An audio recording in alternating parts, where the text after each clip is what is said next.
কথায় কথা দুষ্টমি করে স্ত্রী যদি স্বামীকে ভাই ডাকে, স্বামী যদি স্ত্রীকে বোন ডাকে, ভাই বোন ডাকাটা শরীয়তে দেশে জায়েজ নাকি না জায়েজ? আমাদের সমাজে মহব্বতের চোটে আমরা যে আরো কত কিছু করি।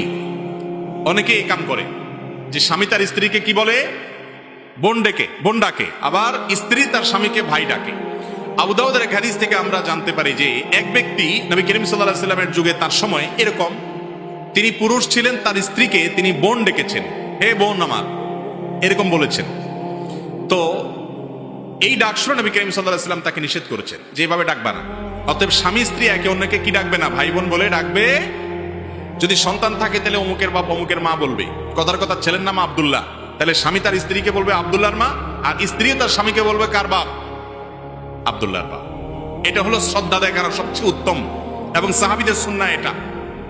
আর অন্য কোনো উপায়ে তো ডাকতে পারেন। আমাদের দেশে আপনার সাধারণত গ্রাম দেশে দেখা যায় এখনো মা চাচিদের মধ্যে এই প্রচলন আছে যে মুরব্বীদেরকে স্বামীদেরকে ডাকার সময় কি বলে,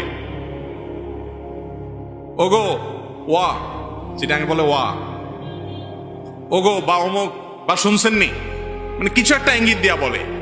তো নাম ধরা জায়েজ আছে কিনা সেটা আরেক বিষয়। নাম ধরা হাদিসের আলোকে কোনো নিষেধ বিষয় না, কিন্তু কোনো সমাজে বড়দেরকে নাম ধরাটা যদি বেয়াদবি মনে হয়, অসম্মান মনে হয়, তাহলে সেটা অবশ্যই করবে না। এটা ওর উপর নির্ভর করবে, প্রচলনের উপর নির্ভর করবে।